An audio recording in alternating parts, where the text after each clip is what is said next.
تمام مومنین سے گزارش ہے کہ آپ کی گاڑیوں کی پارکنگ کے لیے، کیونکہ یہاں پر کوئی منطقہ ہے، پرابلم ہے، آپ گاڑیاں جو ہیں اسکول جو ہے یہ مسجد کی بیک سائڈ پہ لیڈیز کی، خواتین کی طرف جو دروازہ ہے اس کے ساتھ میں متصل ایک اسکول ہے جہاں پہ کوئی بھی گاڑیاں پارک کرتے ہیں وہ آپ براہ کرم اپنی گاڑیاں وہاں پر پارک کریں، اور ٹھیک مجلس ختم ہونے کے بعد 10 بجے ادھر سے نکال لیں، لیٹ نہیں کریں، یہ آپ کے لیے انتظام کیا گیا، آپ کی سہولت کے لیے آپ اپنی گاڑیاں وہاں پر پارک کریں۔ بحبیب خدا ختم الانبیاء کا صلوات۔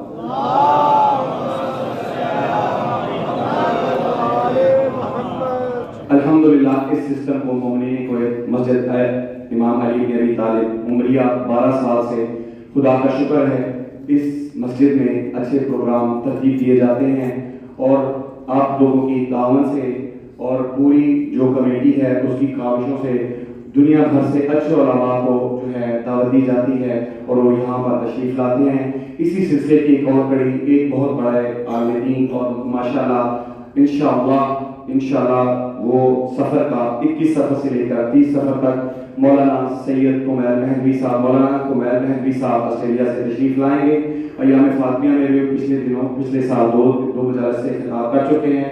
انشاءاللہ سفر کا عشرہ جو ہے وہ 21 سفر سے لے کر 30 سفر تک مولانا کمیل مہدوی صاحب جو کہ پاکستان نیشنل ہیں، پاکستانی نیشنلٹی ہے ان کے پاس آسٹریلیا کا پاسپورٹ ہے، وہ آسٹریلیا سے تشریف لائیں گے۔ آپ خود بھی آئیں اور اپنے دوست احباب کو یہ آگاہ کریں اور خود بھی تشریف لائیں۔ برحبیب خدا ختم الانبیاء کا صلوات۔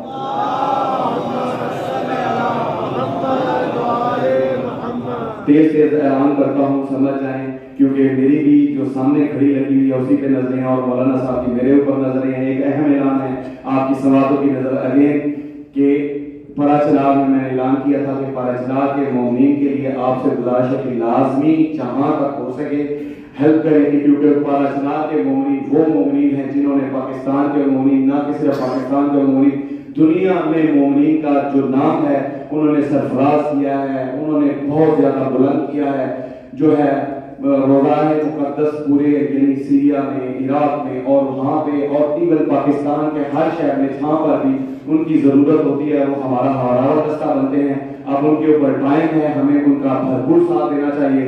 ایک بلند سلوات کے ساتھ جہاں پر جو پارا چلا کے دوست ہیں انہیں بھی پتہ چلے ہم ان کے ساتھ، اور انشاءاللہ بر محمد والے محمد صلوات۔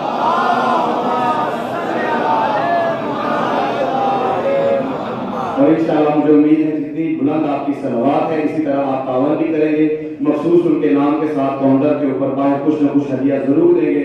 اب میں نہایت ادب سے ملتمس ہوں حضرت الاسلام والمسلمین مولانا معظم کوبی صاحب سے کہ آئیں اور انہوں نے فوز ممبر ہوں۔ برحبیب خدا ختم الانبیاء کا صلوات۔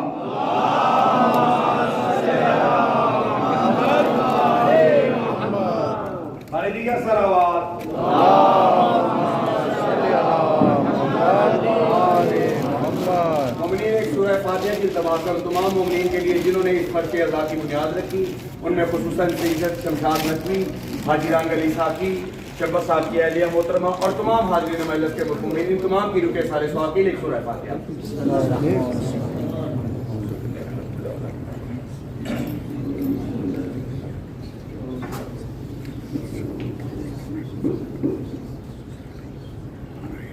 صلو علی محمد و آل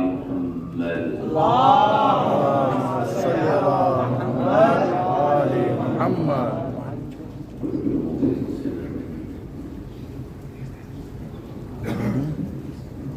بار بار نہیں کہوں گا، جیسے پہلے آپ لوگ کہتے ہیں، اگر قریب آ جاتے تو اچھا لگتا۔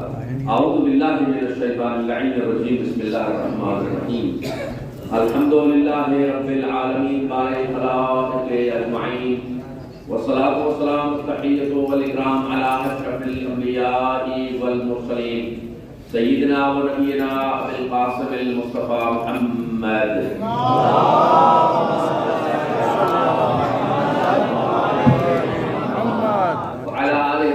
الطاهرين المعصومين الهداة المهديين الذين أظهر الله عنهم الرجس وطهرهم تطهيرا.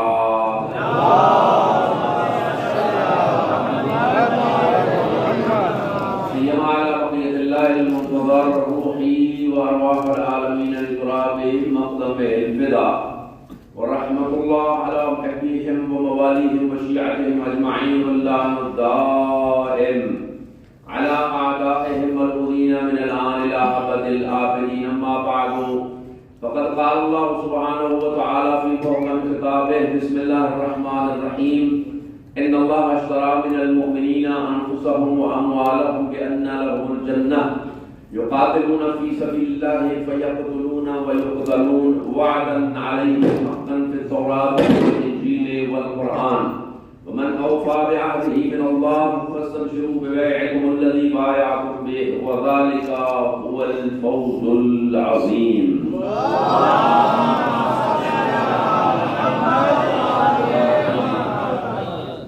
خدا ذوالجلال بے محترم و مکرم سامعین، خدا آپ کو آباد و شاد فرمائے، اور سادات و غیر سادات تمام مسافر دیار غیر میں رہ کر ابا عبداللہ حسین وہ مسافر کربلا کی یاد منانے کے لیے آپ جمع ہوئے ہیں۔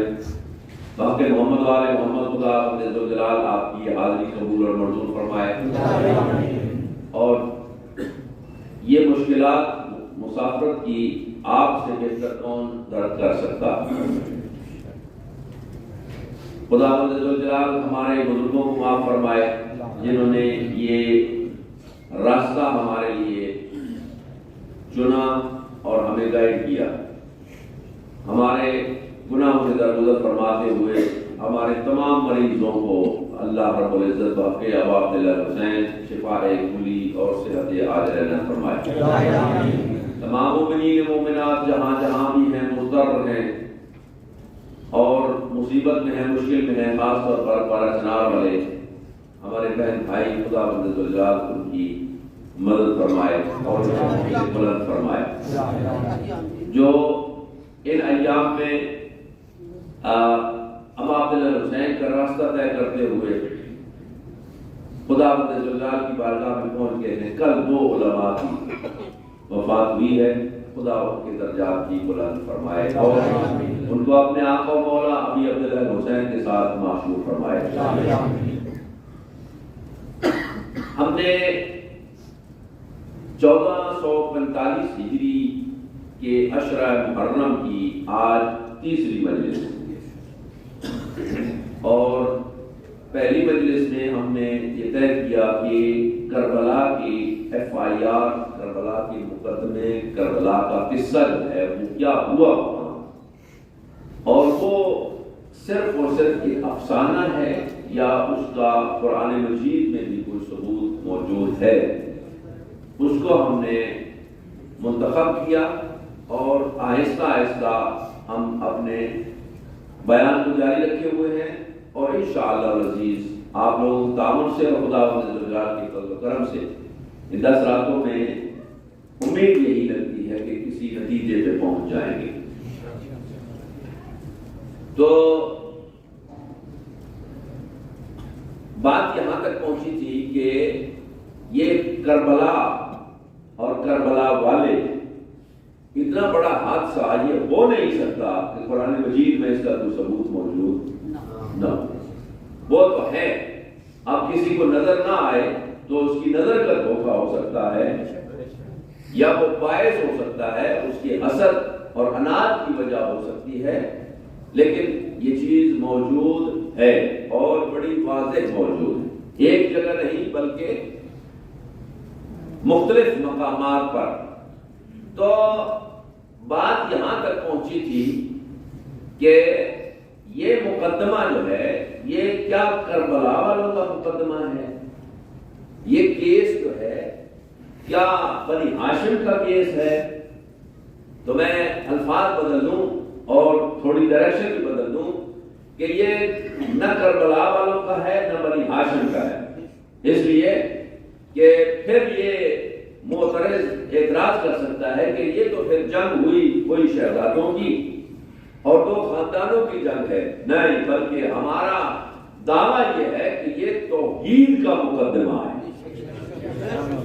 کربلا والوں نے توحید کو بچایا اور رسالت کو بچایا اور نبوت کو بچایا، اسی لیے کل ہم نے یہاں تک بات لائی تھی کہ 1,24,000 انبیاء کی محنتوں کو مکمل کیا گیا غدیر پر، اور غدیر پر مکمل تو ہو گیا، دین محفوظ نہیں ہوا، اور محفوظ کیا کربلا نے، لیکن وہاں بھی دو حصے بنتے ہیں، ایک اس دین اور اسلام کا پاسٹ ہے اور ایک فیوچر ہے۔ تو پاسٹ کو محفوظ کیا سید الشہداء امام حسین نے، اور اس کے مستقبل کو محفوظ کیا جناب ثانیہ زہرا زینب الکبریٰ۔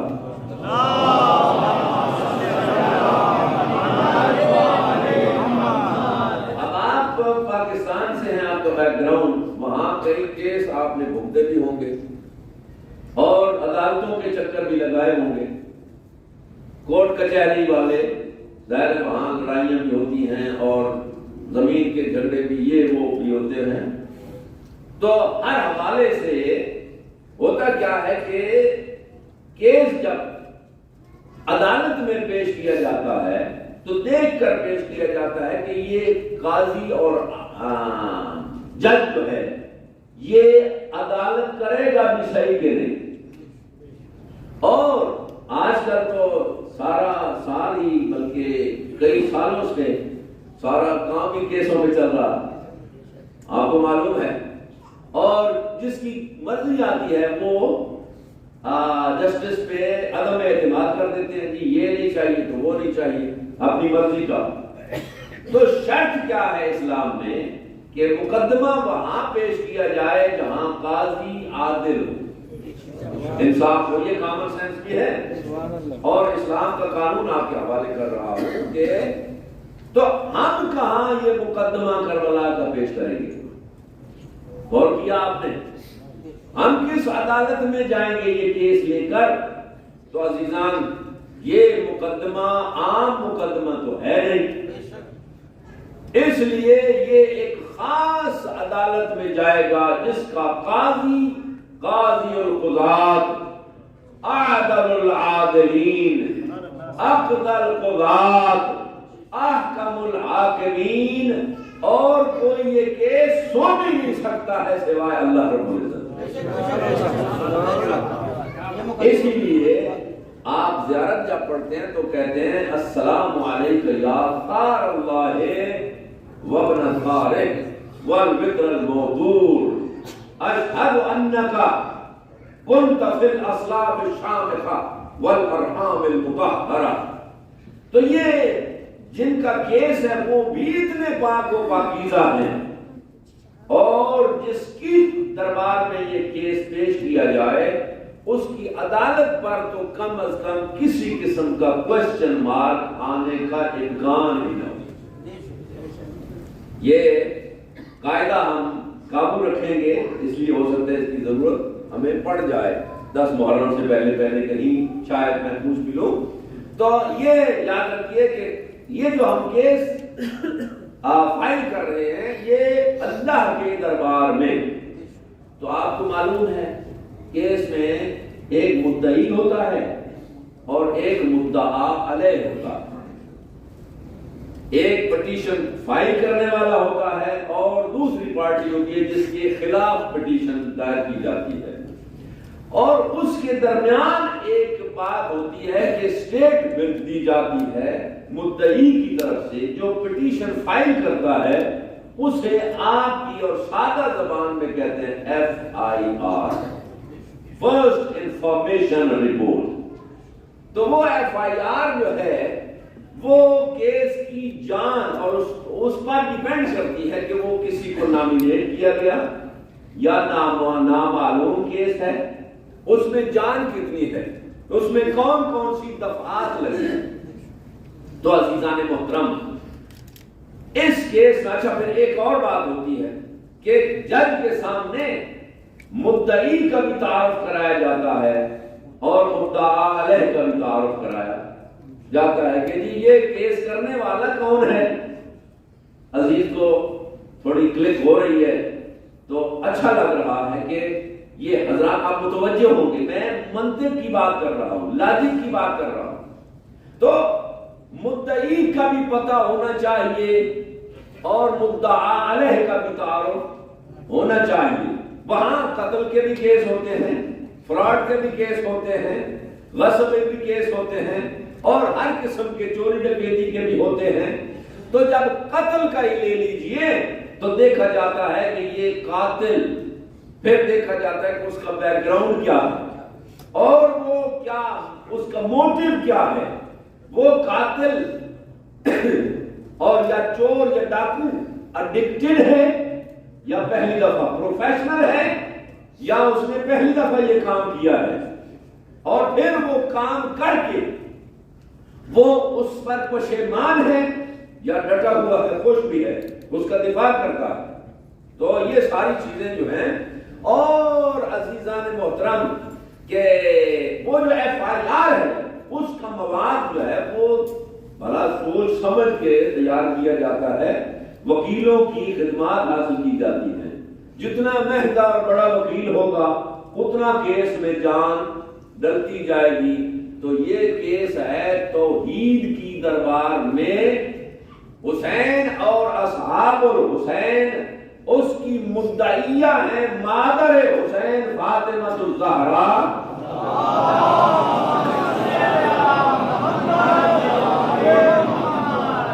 اور اس کے مدعا علیہ ہیں تمام دشمنان آل محمد من الاولین والآخرین۔ آپ کی دعائیں اور زیارات اس کی بیک اپ کریں گی۔ میں آپ بہت زیادہ آپ کا وقت شریف نہ لوں، اس لیے کہ باتیں بہت زیادہ ہیں اور وقت کم ہو جاتا ہے۔ کل بھی شکایت ملی کہ 5 منٹ لیٹ ہو گئے، میں کوشش کروں گا انشاءاللہ کہ آج 5 منٹ پہلے ختم کر دوں۔ تو گزارش یہ ہو رہی تھی کہ اس کی مدعیہ جو ہیں وہ مادر حسین ہے، جس کے بارے میں یہ تو احتمال ہی نہیں ہو سکتا کہ وہ کچھ ایڈیشن بھرتی کرے اس میں، اس لیے کہ اس کو اللہ نے صدیقۃ الکبریٰ کہا ہے۔ اس کیس میں جھوٹی بات کا شائبہ ہی نہیں ہو سکتا، اور اس کی ایف آئی آر کا متن کیا ہوگا؟ 61 ہجری سے لے کر عاشور سے لے کر آج تک 1000 پلس سال جو ہیں، ان میں جو لکھا گیا، جو بولا گیا، جو شعر و شاعری کی گئی، جو کتابیں لکھی گئی، جو دوڑے قصیدے مرثیے اور خطاب اور تقریریں ہوئی، یہ سارے کا سارا اور آج سے لے کر قیامت تک کے لیے جو کچھ کہا جائے گا، یہ سارے کا سارا ایف آئی آر کا مواد ہوگا جو اللہ کے دربار میں پیش ہوگا۔ یہ آپ کے ذہن شریف میں موجود رہے۔ اب آتے ہیں کہ پہلی بات ہم نے کی تھی کہ دونوں پارٹیوں کا تعارف ہونا ضروری ہے، تو آج ایک پارٹی کا تعارف شروع کرتے ہیں جسے سید الشہداء سرور کاروان حریت ابو عبداللہ الحسین کہا جاتا ہے۔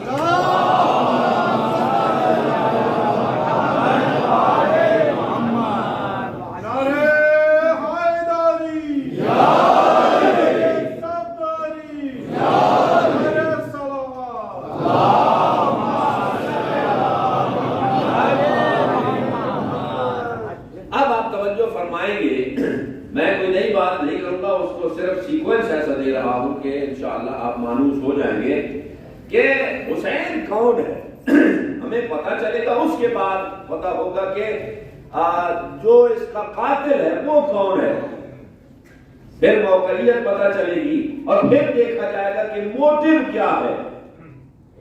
تو حسین ابن علی بھلا کوئی محتاج تعارف شخصیت، آپ کی زندگیاں گزر گئیں سنتے ہوئے پڑھتے ہوئے، اور بڑے بڑے خطباء، ابھی ہمارے اسٹیٹ سیکرٹری کہہ رہے تھے کہ بڑے بڑے اذلاء یہاں آتے ہیں اور آئیں گے انشاءاللہ۔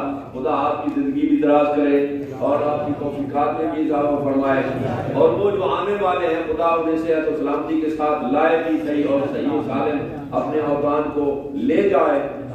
یہ مشن اہل بیت علیہ السلام پھیلتا ہی ایسے ہے، کوئی کہیں سے آئے گا، کوئی کہیں سے آئے گا، اور کوئی کہیں سے بلائے گا، اور کوئی کہیں سے بلائے گا۔ اس لیے کہ اس کا سبق کربلا والوں نے یہ دے دیا کہ حسین ابن علی ایک جگہ بیٹھ کر کر کسی کو کہیں سے بلاتا ہے اور کسی کو کہیں سے بلاتا ہے. تو حسین ابن علی کا تعارف آج شروع کرتے ہیں. دیکھتے ہیں کہ کب دوسری پارٹی کا نمبر آئے گا. تو عزیزان محترم، حسین ابن علی، اچھا تعارف جو ہوتا ہے کسی کا وہ دو قسم کا ہوتا ہے.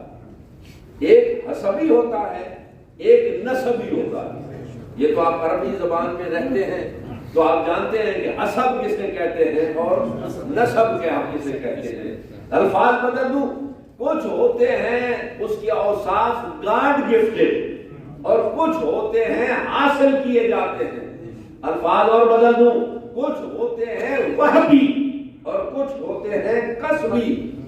کچھ ہوتے ہیں خدا کی طرف سے دیے گئے ہیں، اسے عطا کر دیے گئے. ابھی راستے میں آ رہے تھے تو جو شاہی ڈرائیو کر رہے تھے تو وہ سادات سید بادشاہ ہیں. نہیں کہنے لگے کہ آپ نے علم حاصل کیا. میں نے کہا علم جتنا بھی حاصل کر لے کوئی، لیکن جو آپ کو اللہ رب العزت نے سیادت دے دیا فری میں، اس کا مقابلہ کوئی بھی نہیں کر سکتا. اس لیے کہ سیادت جو ہے وہ اللہ نے آپ کے مانگے پہ نہیں، وہ سخی الاسخیاء ہو کر آپ کو رسول سے جوڑ دیا. آپ کی ڈیوٹی بھی بڑھ گئی. تو یہ پھر میں کہیں اور نکل جاؤں تو حسبی اور نسبی دنیا و ما فیہا میں، پوری کائنات میں حسین ابن علی ایک ایسی شخصیت ہے جس میں یہ دونوں قسم کے فضائل اور کمالات اپنی معراج تک پہنچ کر حسین ابن علی میں موجود ہے. محمد و آل محمد سلام.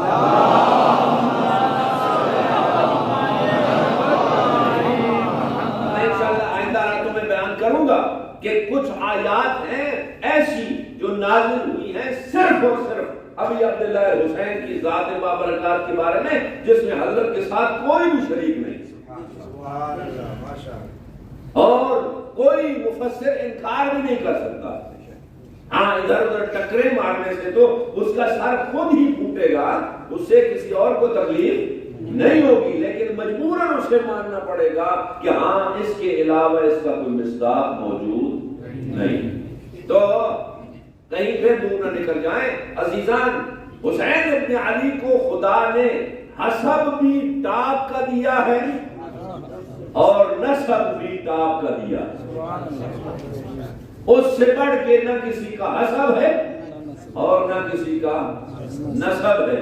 آپ گھبرا گئے، پریشان ہو گئے نا کہ اچھا اس سے بڑھ کے کوئی نہیں ہے. تو حضور ہر بندے کے مسلمان کے بارے میں وہ گھنٹی بج جاتی ہے. اچھا شیعہ اتنے ایگزاجریشن کرتے ہیں، غلو کر جاتے ہیں، حد سے بڑھا دیتے ہیں اور یہ سرکار کا بھی ان کو دھیان نہیں ہوتا.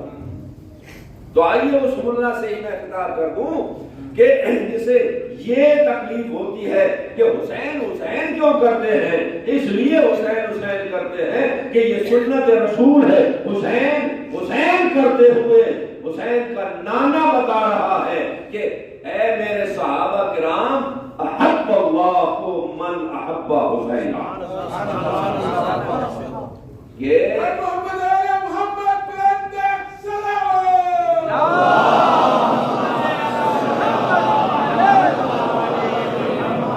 میرے صحابہ کرام رضی اللہ عنہم، اللہ اس سے محبت کرتا ہے جو میرے حسین سے محبت کرے. تو عزیزان محترم یقین مانیے کہ بڑے بڑے صحابہ اجلہ وہ اس طاق میں رہتے تھے کہ حسین سے کیسے محبت کر سکیں، اس لیے کہ سچے نے فرما دیا ہے اور کچھ بھی نہ صحیح، خدا ڈائریکٹ تو ملتا نہیں ہے، چلے حسین کے توسط سے ہی مل جائے.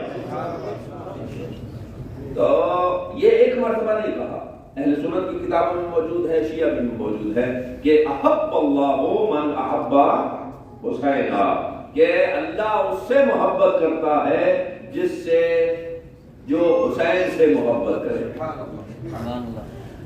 یہ پھر اس آپ لوگوں کی نظر بھی کر دوں کہ حسین کیا ہے، سمجھ سے بالاتر ہے.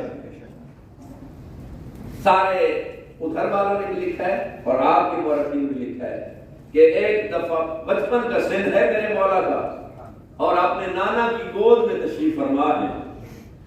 نارمل یہ ہوتا تھا کہ حضرت دونوں بیٹوں کو اپنے زانوں پر بٹھاتے تھے.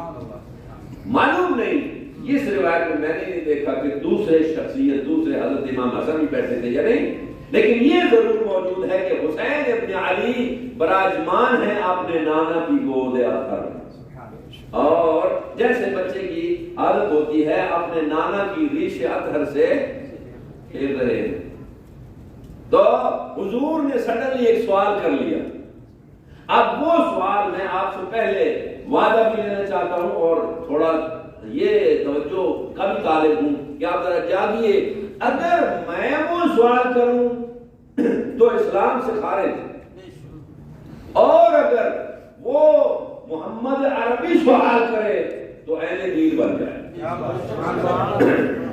یہ آپ سے میں تھوڑی ہیلپ چاہوں گا کہ اس وقت جب میں یہ بات کرنے جاؤں تو گھبرا نہیں جانا آپ نے, اس لیے کہ میں نے نہیں کہا سوال ادھر سے آ رہا ہے, اس لیے میں نے کہہ دیا کہ اگر میں کروں تو شاید اسلام سے خارج ہو جاؤں, لیکن اگر اسلام کا بانی یہ کہے تو وہ اہل اسلام بن جائے. اب امامت اور نبوت کی آنکھیں چار ہوئی. امام نے نبی کو دیکھا, نبی نے امام کو دیکھا, تو کھیل رہے ہیں ریش اطہر سے, تو معلوم نہیں کیا خیال آیا رحمت للعالمین کو. ارشاد فرماتے ہیں حسین ایک سوال ہے پوچھوں؟ فرمایا نانا بے پوچھئے, دل کھول کے پوچھئے, جانتے ہیں. تو فرمایا اچھا یہ بتائیے کہ ہم افضل ہیں یا آپ؟ یہ میں نے آپ کو زحمت دینا تھی کہ اگر میں کہوں تو دین سے خارج, اس میں تو کوئی پوچھنے والی بات ہی نہیں ہے. جب نبی تو بڑی شخصیت ہیں, حسین و حسن جوانان جنت کے سردار ہونے کے باوجود ابوہما افضل منہما, ان کا بابا ان سے افضل ہے, اور ان کا بابا کہہ رہا ہے انا عبد من عبید محمد, میں محمد کے غلاموں میں سے ایک غلام ہوں. یہ تو کوئی سوال ہی نہ ہوا, لیکن سوال نبوت کی طرف سے آیا ہے اور رسپانس امامت نے کرنا ہے. تو اب حسین ابن علی سیریس ہو گئے. پہلے داڑھی سے کھیل رہے تھے نا, اب کہنے لگے نانا ہم تقابل تو نہیں کرتے, یہ مقابلہ کہاں ہے, آپ نانا ہیں ہم نواسے ہیں, آپ باپ ہیں ہم بیٹے ہیں, یہاں کون سی فضیلت کی بات ہے, پر آپ نے سوال کر ہی لیا تو جواب تو بنتا ہے. تو جواب میں ہم آپ سے بھی سوال کریں گے, اس لیے کہ سوال جواب کے دو قسم ہوتے ہیں, ایک حلی ہوتا ہے ایک نقدی ہوتا ہے. آپ حلی تو بعد میں دیتے رہیں گے, نقدی سوال ہے نانا اب فیصلہ آپ ہی فرما لیجئے کہ جیسا نانا ہمارا ہے ایسا تمہارا ہے.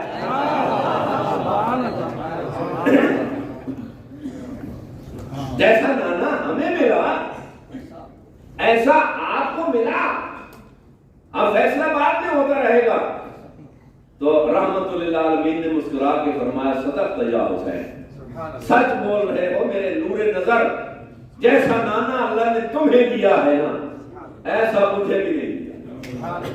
باقی تو چھوڑیے, میں محبوب خدا ہونے کے باوجود تیرا نانا میرے نانا سے کم ہے, تیرا نانا جو ہے وہ سب سے افضل ہے, اس لیے کہ وہ خود ہی تو ہے حضرت. تو فرمانے لگے پھر یہ بتائیے نانا کہ جیسا میرا بابا ہے ایسا کسی اور کا ہے؟ تو پیغمبر اکرم ارشاد فرماتے ہیں حسین بالکل سچ کہہ رہے ہو, جیسا تیرا بابا ہے ایسا میرا بھی نہیں ہے, اس لیے کہ تیرا بابا نفس نبی ہے, جیسا تیرا نانا ہے ایسا ہی تیرا بابا ہے. فرمانے لگے کہ حسین نے کہا بابا نانا یہ بتائیے کہ جیسی اماں میری ہے ایسی اماں آپ کی ہے؟ سر جھک گیا رحمت للعالمین کا کہ فرمانے لگے کہ حسین اتنی بڑی بات کہہ دی تو نے, تیری اماں صرف تیری نہیں ہے وہ تو میری بھی اماں ہے. اس لیے کہ حدیث شریف میں ہے نا کیا انت ام ابیہا، کہ اے فاطمہ تو اپنے باپ کی بھی ماں ہے، جیسی تیری میرے بیٹے ماں ہے نا، ایسی کائنات میں کسی فرد بشر کو نہیں ملی۔ تو اب میں زیادہ آپ کو زحمت نہ دوں، حسین کو اللہ نے وہ رشتے عطا کیے ہیں کہ جس جیسے کسی کائنات میں کسی کو اور نصیب نہیں ہوئے۔ نانا ہے تو سرور کائنات، اگر بابا ہے تو سید الاولیاء، اگر اماں ہے تو سیدۃ النساء العالمین، اور حسین جیسے بھائی کسی اور کے بھائی بھی نہیں ہیں، وہ سیدہ شباب اہل الجنہ، حسین جیسی بہنیں کسی اور جیسی نہیں ہیں، اس لیے کہ وہ ثانی زہرا ہیں۔ اب وقت نہیں ہے میں کیا کروں، یہ ثانی زہرا جو آپ کہتے ہیں نا، اس کا کوئی منطق ہے یہاں، اور کسی کو نہیں کہا جاتا۔ کیا ہو کائنات میں کبھی آپ نے سنا آج تک؟ اور اگر نہیں سنا تو آج سے غور کرنا شروع کر دیجئے، ہو سکتا ہے کسی ذاکر سے آپ موافق ہو جائے۔ مجھے لگتا نہیں کسی کی جرت ہو کہ کوئی کہتے ثانی زینب، ثانی زہرا تو موجود ہے، ثانی زینب کوئی نہیں ہے۔ حسین تجھے اللہ نے وہ بہنیں دی ہیں جن کی نظیر نہیں ہے، اور حسین کے بیٹوں جیسے کسی کے بیٹے نہیں ہیں، اور حسین کی بیٹیوں جیسی کسی کی بیٹی نہیں۔ محمد و آل محمد صلوات۔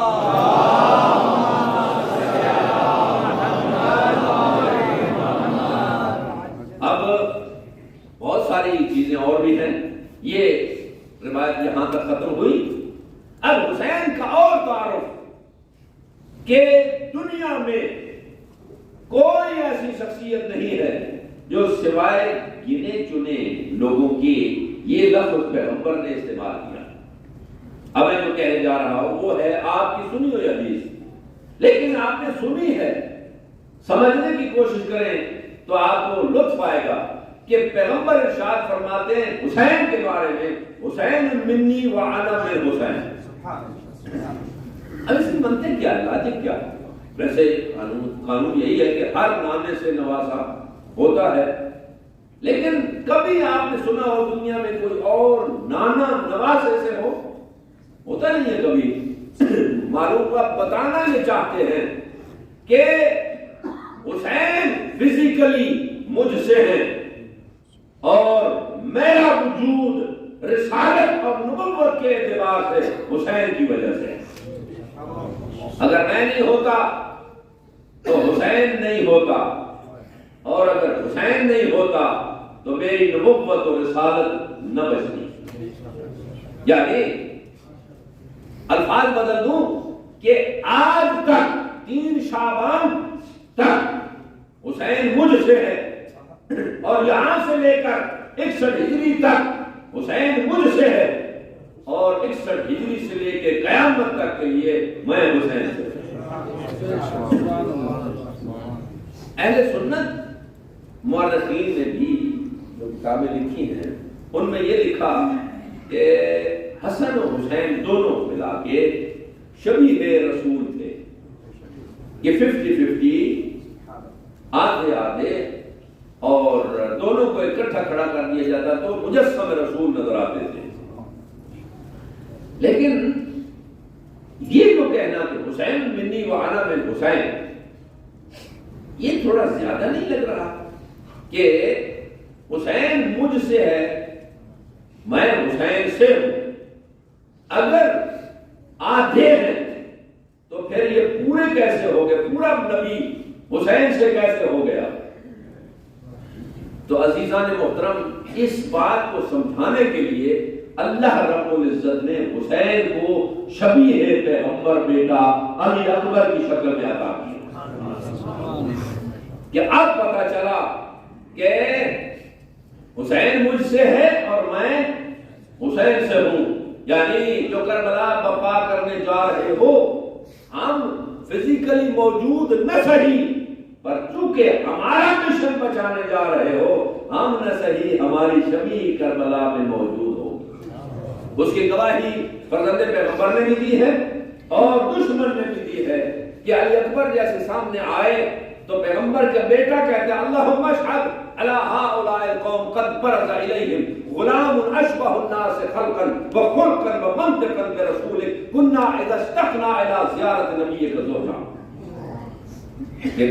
امام حسین اس کی گواہی دے کہ میں گواہی دیتا ہوں کہ یہ پورے کی پوری تصویر رسول تھی. ہم آل محمد کو جب شوق ہوتا کہ ہم رسول کی زیارت کریں تو ہم علی اکبر کی زیارت کرتے. اور دشمن نے بھی کہا کہ ہم کس پہ تیر چلائیں, کس پہ نیزے برسائیں, کس کے سامنے تلوار کھینچیں, یہ تو بالکل مجسم رسول آ رہا. تو حسین منی و انا من حسین چیلنج ہے کہ سوائے 4 لوگوں کے اللہ کے نبی نے یہ منی والا لفظ, ایک منی آپ یاد رکھیں, آپ کے ذہن میں ہمیشہ رہنا چاہیے. یہ منی کی منزل حضرت ابراہیم نے سمجھائی, فمن تبعنی فہو منی, کہ جو میرے قدموں پہ قدم رکھے وہ منی کی منزل پر پہنچا ہوا ہے. جو اتباع کرے, قرآن مجید میں بہت سارے الفاظ ہیں, اصطلاحات ہیں. ایک ہے اطاعت, من اطاع اللہ فقد اطاع, من اطاع رسول فقد اطاع اللہ. جو اللہ کی اطاعت کرے وہ, جو رسول کی اطاعت کرے وہ اللہ کی اطاعت کرے گا. اطاعت ہے فرمان کو سمجھ کر اس پر چلنا, اور اتباع, اللہ کی اتباع ممکن نہیں ہے اس لیے کہ اس کا کوئی کہیں قدم کا نشان موجود نہیں ہے. رسول کی اتباع ہے تو نبی ابراہیم کہتے ہیں جو میرے قدموں پہ قدم رکھ کے بالکل فالو کرتا ہے وہ منی ہے. اب یہاں آپ کو سمجھ لینا چاہیے کہ پیغمبر اکرم نے یا علی کا علی کے لیے کہا علی منی و انا منہ, یا کہا فاطمہ تو برأت منی, یا کہا حسن منی و انا منہ, یا پھر چوتھی شخصیت ہے حسین منی و انا من حسین.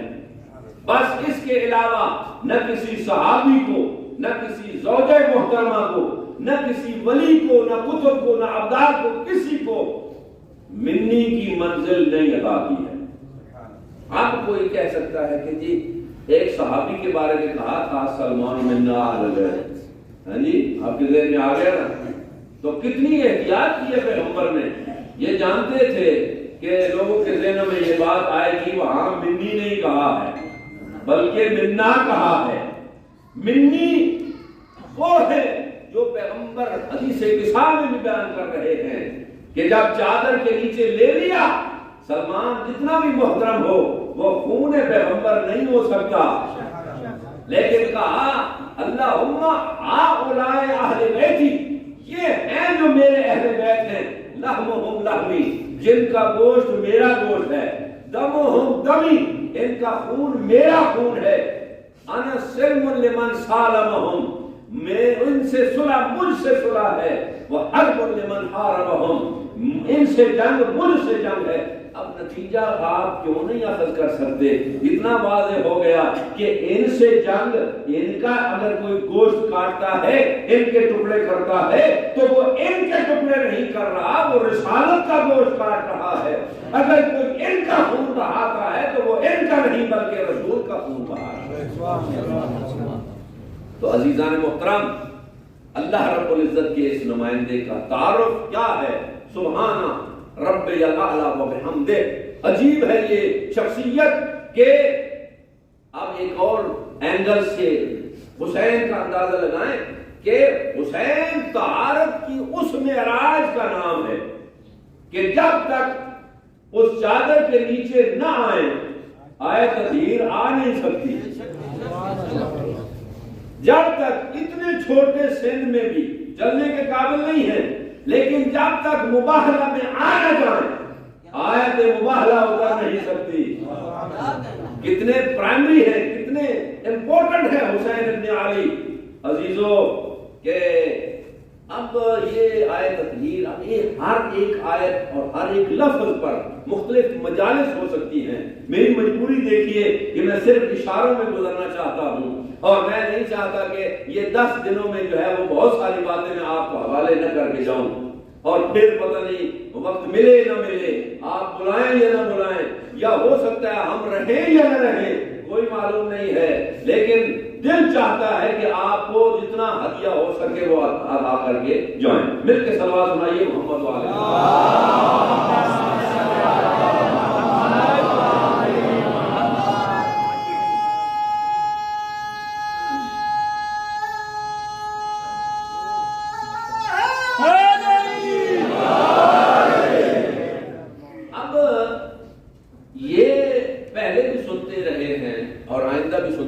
آیت تطہیر تو آپ کو یاد بھی ہے.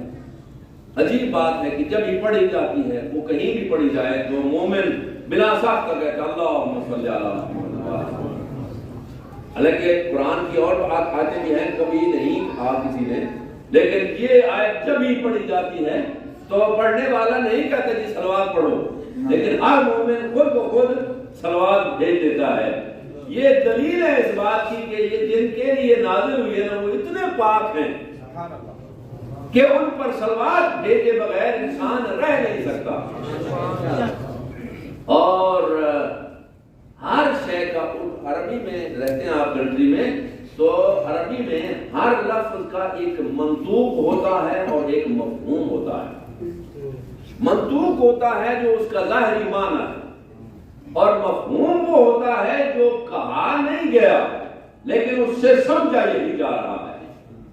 جیسے کہ یہ آل محمد پاک ہیں, انما یرید اللہ لیذھب عنکم الرجس اہل البیت ویطہرکم تطہیرا.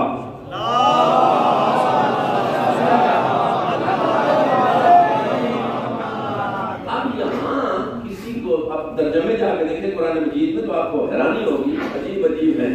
وہ دوسرے بھائی کو ترجمہ کریں گے کہ اللہ کا یہ ارادہ ہے کہ آپ کو پاک کر دے. پاک کیا اسے جاتا ہے جو پہلے پاک نہ ہو. اب حضرت ابراہیم کی دعا تو اس ملا کو بھی نہیں بول سکتی نا. وَإِذْ يَرْفَعُ إِبْرَاهِيمُ الْقَوَاعِدَ مِنَ الْبَيْتِ وَإِسْمَاعِيلُ, جب وہ دیواریں بلند کر رہے تھے تو پہلے کعبہ پلید تھا؟ ہرگز نہیں. اور اللہ رب العزت نے ارشاد فرمایا کہ ابراہیم تم دعا بھی کر رہے ہو, تم نے ہمارا گھر بھی بنایا, لیکن ایک اور ہم ڈیوٹی آپ کی ذمہ لگانا چاہتے ہیں, ان طہرا بیتی للطائفین والعاکفین والرکع السجود. ہمارے گھر کو پاک وہاں ملا بھی کہے گا کہ نہیں وہ تو پاک تھا, تو وہاں کیا ہے ان اس گھر کو پاک رکھنا. تو یہی آیت تطہیر ایک مرتبہ نہیں 3 مرتبہ ہے قرآن مجید میں, وہی الفاظ ہیں.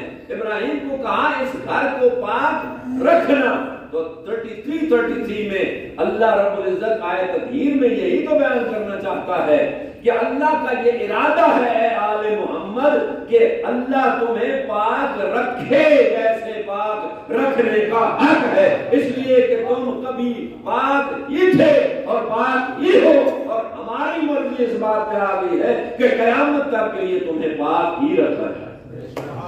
محمد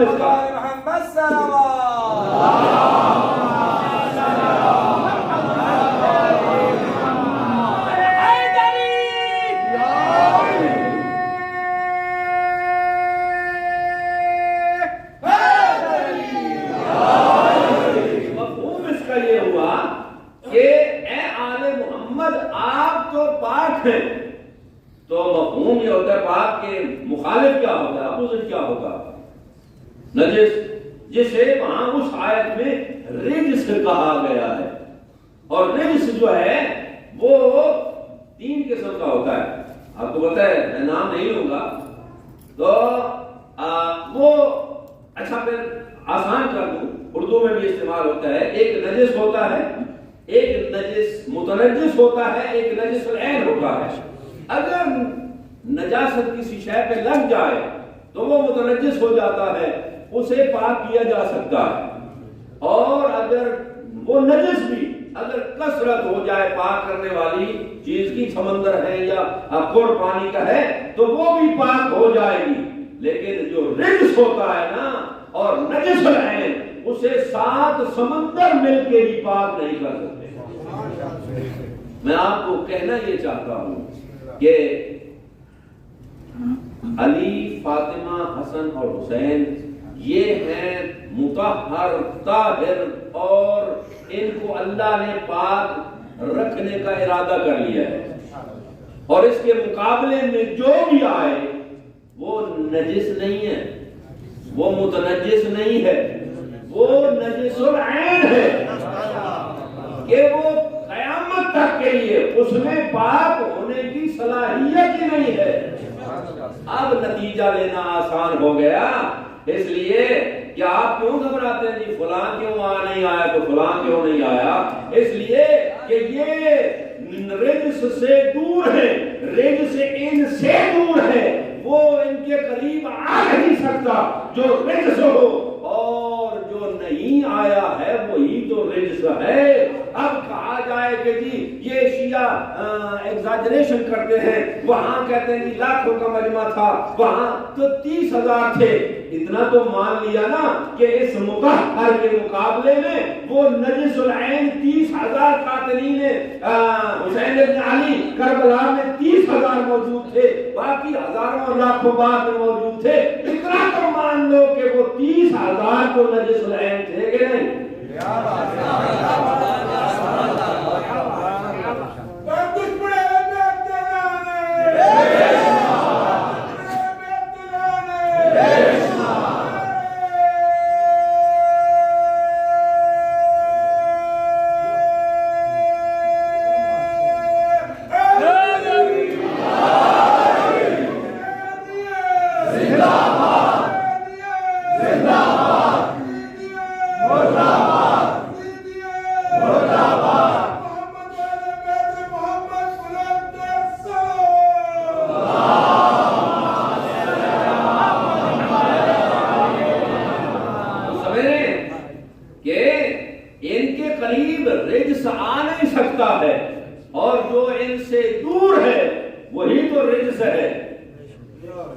تو آپ کے حوالے یہ بات کرتا جاؤں کہ آپ کہہ سکتے ہیں بڑے کھلے دل سے کہ جو یہ اعتراض کرے نا کہ جی یہ آپ ایسا کیوں کرتے ہیں تو ویسا کیوں کرتے ہیں، ان کا دفاع کرے، ان کو یہ بات بتا دیں کہ چلیں جی بہت زیادہ نہیں تھے، وہ 30,000 کو کم از کم آپ نے مان لیے نا کہ وہ رجس تھے اور نجس العین تھے۔ اب تعجب یہ ہوتا ہے جب ہم طاہر اور مطہر اور طہارت والوں کی وکالت کرتے ہیں، آپ نجس لوگوں کی وکالت کیوں کرتے ہیں؟ آپ ان کا دفاع کیوں کرتے ہیں جن کو آپ ابھی مان چکے ہیں کہ وہ نجس بھی ہیں، وہ رجس بھی ہیں؟ تو اب عزیزان محترم اس کو یہیں چھوڑ کے بہت ساری حدیثیں آپ کے حوالے کرنا تھی، ایک اور حدیث ہدیہ کرم اور پھر مصیبت کے چند جملے آج سفیر حسین کا ذکر کرنے کو جی چاہتا ہے کہ حسین ابن علی کے بارے میں پیغمبر نے ایک عجیب حدیث ارشاد فرمائی، فرمایا ان الحسین مصباح الہدی و سفینۃ النجاۃ، میرا حسین ہدایت کی کشتی ہے اور چراغ ہے ہدایت کا۔ اب یہاں آپ کو حوالے یہ کرنا ہے کہ آدم سے لے کر آخری نبی تک 1,24,000 انبیاء کس کی آئے؟ ہدایت کی۔ اور آدم کے صحف، ابراہیم کے صحیفے، یہ 4 بڑی کتابیں اور جتنے بھی آسمانی اسکرپچر خدا کی طرف سے نازل ہوئے ہیں وہ ان کا کیا فلسفہ ہے؟ ہدایت کے لیے۔ اب ہدایت وہ بھی ہدایت کے لیے، اور تو پھر یہ کیا ہے؟ حسین ہدایت کا چراغ ہے۔ تو اللہ کا نبی ارشاد فرمائے گا کہ وہ ہدایت ہے، قرآن بھی ہدایت ہے، زبور بھی ہدایت ہے، تورات و انجیل بھی ہدایت ہے، صحف آدم و ابراہیم و موسیٰ و عیسیٰ بھی ہدایت ہے، اور 1,24,000 انبیاء بھی ہدایت ہیں، لیکن میرا حسین ہدایت کا چراغ۔ یعنی اگر حسین کو مائنس کر دو تو پھر نبوت کے گھر میں بھی اندھیرا ہو سکتا ہے اور قرآن کی سطروں میں بھی اندھیرا ہے۔ ہم دیکھیے نا کہ ہمیں اللہ نے سمجھایا کہ قرآن نور ہے، ہم نے مان بھی لیا قرآن نور ہے نا، تو نور تو دکھتا ہے، لیکن ابھی قرآن مجید یہاں پڑھے ہوئے ہیں اور لائٹ آف کر دیجئے پھر پڑھ کے دکھائیے، وہ ملا بھی پڑھ کے دکھائے وہ نور سے کیوں نہیں دکھتا ہے؟ اس لیے کہ ہدایت کا چراغ ہونا چاہیے، اسے لائٹ ہونی چاہیے۔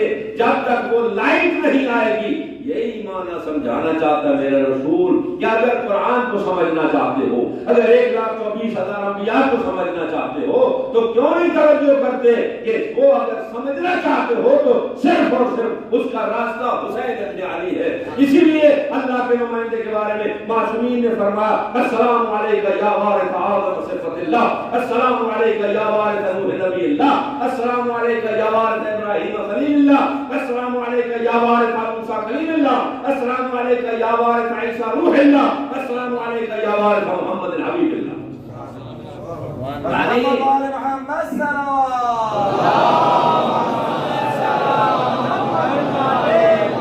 اگر 1,24,000 انبیاء سمجھنے ہیں تو حسین سمجھائے گا، اور اگر آسمانی صحیفے اور کتب سمجھنی ہے تو حسین کی لائٹ چاہیے۔ اگر حسین مائنس ہو گیا تو ہر طرف اندھیرا اور گمراہی ہو جائے گی، اور اگر حسین پلس ہو گیا تو ہدایت ہی ہدایت ہے۔ اس لیے کہ اللہ کے نبی نے فرما دیا کہ میرا حسین ہدایت کا چراغ بھی ہے اور سفینہ نجات بھی ہے۔ اور وہ سفینہ نجات تو 1,24,000 انبیاء ویسے نجات کے لیے آئے ہیں، انسانیت کی نجات کے لیے۔ تو اگر وہ نجات کے لیے آئے تو یہ کیا ہے؟ تو مجھے اجازت دیجئے کہنے کی کہ 1,24,000 انبیاء امتوں کی نجات کے لیے آئے ہیں، اور حسین ابن علی وہ کشتی ہے جو نبوت کو پار لگاتی ہے اور نبوت کو نجات دیتی ہے اور رسالت کو کنارے لگاتی ہے۔ اس لیے کہ اگر زہرا کا بیٹا کربلا میں اپنی یہ عظیم قربانی نہ عطا کرتا، نہ آج کوئی محمد رسول اللہ پڑھنے والا ہوتا، نہ آج کوئی عیسیٰ روح اللہ کہنے والا ہوتا، نہ کوئی موسیٰ کلیم اللہ کہنے والا ہوتا، نہ کوئی ابراہیم خلیل اللہ کہنے والا ہوتا، نہ کوئی آدم کا ذکر ہوتا، نہ نوح کا ذکر ہوتا۔ یہ آج کل سب کچھ موجود ہے۔ اگر عیسائیوں کے گرجا گھر موجود ہیں، اگر یہودیوں کے سناگاہ موجود ہیں، اگر مسلمان بڑی بڑی داڑھی اور بڑے بڑے پیٹ لے کر بڑی بڑی مسجدوں میں گھس رہے ہیں اور وہاں لا الہ الا اللہ محمد رسول اللہ پڑھا جا رہا ہے، تو یہ صدقہ ہے زہرا کے بیٹے کا۔ امام حسین علیہ السلام بلند تر صلوات۔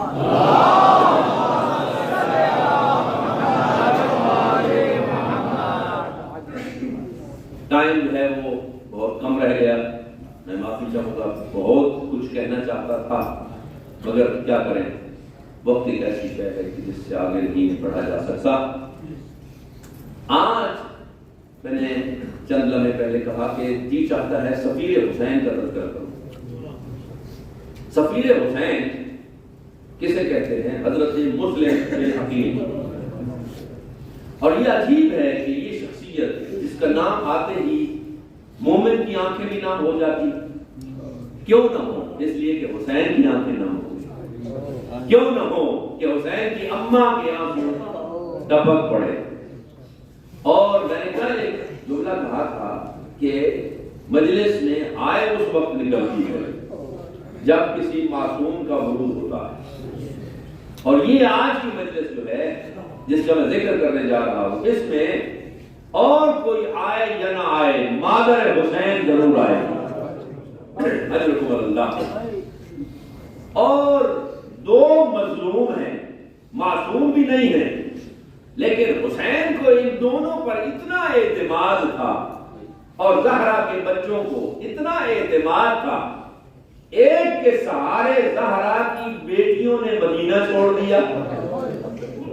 اللہ اکبر۔ وہ انشاءاللہ وقت پہ آ کے ان کو سلام عقیدت پیش کریں گے، مگر آج کے شہید جو ہیں حضرت مسلم بن عقیل وہ شخصیت ہیں جن پر اتنا اعتماد کہ صرف عملی طور پہ نہیں بلکہ حسین ابن علی کے جو اولاد موجود ہیں بلکہ لکھ کے کوفہ والوں کو کہا ھذا اخی وابن عمی وثقتی ومعتمدی، مجھے 100% اس پر اعتماد ہے، جو یہ کہے گا وہ میں کہوں گا، اور اگر یہ مجھے تسلی دلوا دے گا کہ آپ لوگ جو مجھے بلانا چاہتے ہیں وہ ٹھیک ہے، تو میں پھر اس کے بعد دیر نہیں کروں گا، آ جاؤں گا۔ اور عزیزو، حضرت مسلم بن عقیل جو ہیں، یہ ان کو پھر کہا گیا سفیر حسین۔ اور آج کتنی رات ہے جی؟ تیسری رات ہے۔ تو تیسری رات محرم کی سید الشہداء کربلا میں موجود ہے۔ مگر کیا کیا جائے، وقت کے حساب سے یہ باتیں کرنا پڑتی ہیں، ورنہ ایک دن میں شہادت ہوئی ہے سب کی، وہ ایک دن پڑھی نہیں جا سکتی۔ تو ایک کربلا سے پہلے کافی وقت، یہ جو 9 ذی الحج کو، یہ درمیان میں 3 ہفتے کا وقت ہے کربلا پہنچنے میں، تو 9 ذی الحج کو حضرت مسلم بن عقیل کی شہادت ہے نا، تو حضرت مسلم گئے ہیں۔ اور روایت کہتی ہے کہ جب ظہر کی نماز پڑھائی سفیر حسین نے، تو 18,000 بندے نے نماز پڑھی، اللہ اکبر۔ اور جب عشاء کی نماز کا السلام علیکم ورحمۃ اللہ کہا، تو کوئی راستہ بتانے والا نہیں۔ اب پردیس میں، انجانے علاقے میں، انجانے شہر میں مسلم جائے تو جائے کہاں؟ روایت کہتی ہے، ایک آپ سنتے آتے ہیں، ذاکری قرآن بھی پڑھا کرتے تھے، ایک مستور کا نام لیتے ہیں توآ۔ کتنے قریب ہے یاری کہ جس کسی نے تھوڑا سا احسان کیا ہونا آل محمد پہ، قیامت تک کے لیے اس کا نام یہ جوڑ لیتے ہیں اپنے ساتھ۔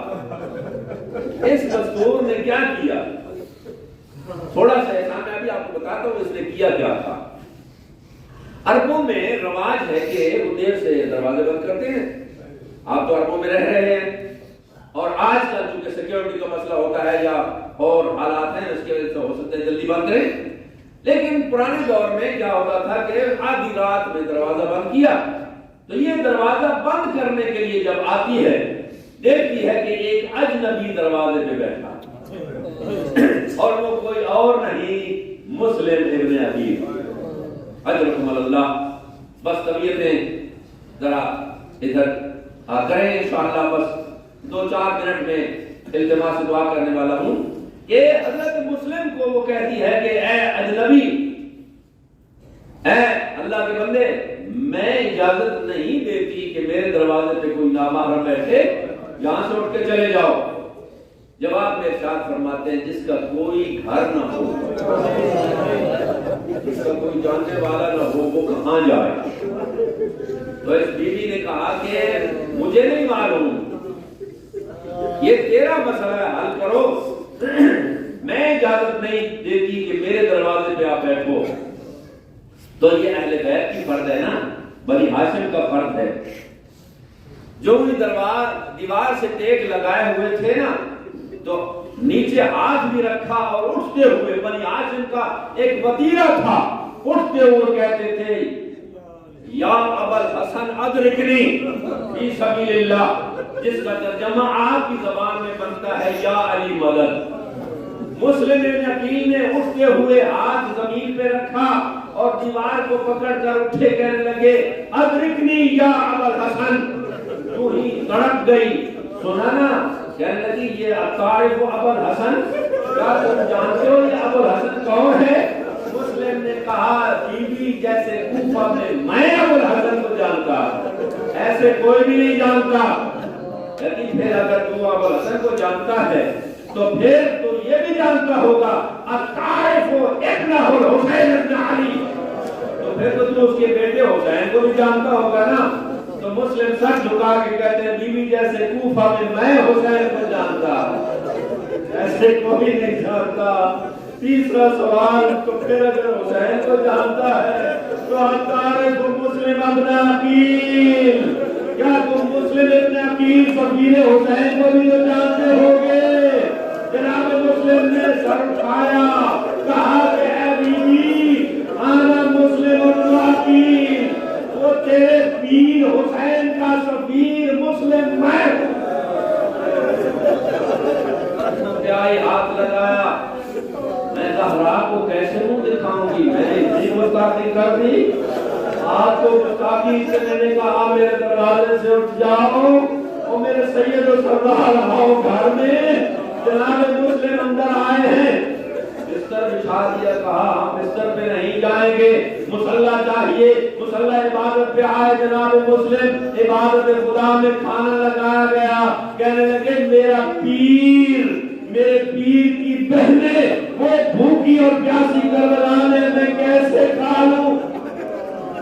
حضرت اللہ ایک منزل اور پڑھائی اور التماس سے دعا، عزیزو حسین کا سفیر صبح صادق تک مصلی عبادت میں رہا، اور صبح صادق کے وقت کسی طرح سے دشمن کو پتہ چلا مسلم عقیل پہ حملہ ہو گیا، جب دورہ کے گھر میں آئی فوج، مسلم کہہ کے نکلے کہ بی بی میں جاتا ہوں، ہم آل محمد یہ برداشت نہیں کر سکتے کہ ہماری وجہ سے کسی کے گھر پہ حملہ ہو۔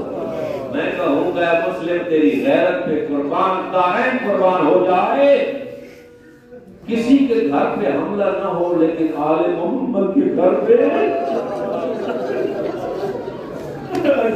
اللہ جناب مسلم لڑتے ہیں، اور جتنے آئے تھے دشمن ان میں سے زیادہ تر کو فنار کیا۔ اب پھر جب جو کمانڈو تھا اس نے کہا کہ ہمیں اور فوجی چاہیے، تو جب ادھر سے سختی سے کہا گیا تم کیا کر رہے ہو، ایک بندہ تم سے نہیں سنبھالا جاتا، الفضل بما شہدت به الاعداء، فضیلت وہ ہوتی ہے جس کا دشمن بھی اقرار کرے۔ عزیزو اس نے کہہ کے بھیج دیا، یہ عبید اللہ بن زیاد، ما نقاتل ببقال کوفہ، ہم کسی کوفہ کے دکاندار سے نہیں لڑ رہے بلکہ ہم بنی ہاشم کے خون سے لڑ رہے ہیں۔ اور ایک دھوکے سے حضرت مسلم کو گرفتار کر لیا گیا، کسی نے تلوار ماری، کسی نے نیزہ مارا، اور ایک وقت وہ بھی آیا کہ حضرت مسلم کا اوپر والا ہونٹ کٹ گیا تھا جس سے منہ میں خون بہ رہا تھا۔ اس پیاسے شیر نے پانی مانگا، دینے والوں نے پانی دیا تو صحیح، لیکن جو ہی گھونٹ پانی کا بھرنا چاہتے ہیں وہ مضاف ہو جاتا ہے۔ میرے آقا ارشاد فرماتے ہیں، پانی کو پھینک کے کہتے ہیں اب اپنے چچا سے کوثر ہی پیئیں گے، اس لیے کہ اس دنیا کا پانی تیری قسمت میں نہیں ہے۔ مسلم تیری غیرت پہ دارین قربان کر دوں۔ جب پکڑ کے لایا گیا نا تو سیاسی طور پر انہوں نے ایک کھیل کھیلا کہ مسلم سیدھا نہ جائے، اسے جھکنا پڑے، دروازہ نہ کھولا بلکہ کھڑکی سے گزارا گیا، تو مسلم جھکا نہیں بلکہ پاؤں پہلے، اور پھر جب دربار میں لایا گیا تو کسی کہنے والے نے کہا تھا سلم علی الامیر، امیر پر سلام بھیجو، وہاں حسین کا شیر کہتے ہیں مالی امیر سوى الحسین، میرا حسین کے علاوہ کوئی امیر نہیں ہے۔ شیعو یہ آواز زہرا کے بیٹے نے منزل شراب پہ سنی اور 3 مرتبہ کہہ دیا وعلیکم السلام وعلیکم السلام وعلیکم السلام، اور میرے امیر بھائی مسلم تجھ پر حسین کا سلام ہو۔ جناب عباس طرف گئے، بھیا کیا ہوا؟ تو کہنے لگے اگر دیکھنا چاہتے ہو تو میرے پاس آؤ، بھیا مسلم بڑی مصیبت میں ہے۔ امامت کی نگاہ سے امامت کا اشارہ کیا تو انگلیوں سے جب عباس نے دیکھا چیخ نکل گئی، کہنے لگے مولا مجھے اجازت امامت سے وہاں پہنچائیے۔ کیا ہوا؟ مسلم کی گردن جھکی ہوئی، ہمارا پہ تلوار لٹکی ہوئی ہے، اور آگے بچا تو نہیں سکتے نا؟ تو میرے آقا ارشاد فرماتے ہیں بچا تو نہیں سکتا، پر جب سر کٹے گا تو میں اپنی آواز لوں گا۔ حسین مظلوم کی چیخ نکل گئی، کہا میرے عباس دلاور بھائی ذرا دیوار کے نیچے دیکھو۔ جب عباس نے دیکھا پیٹ کے کہنے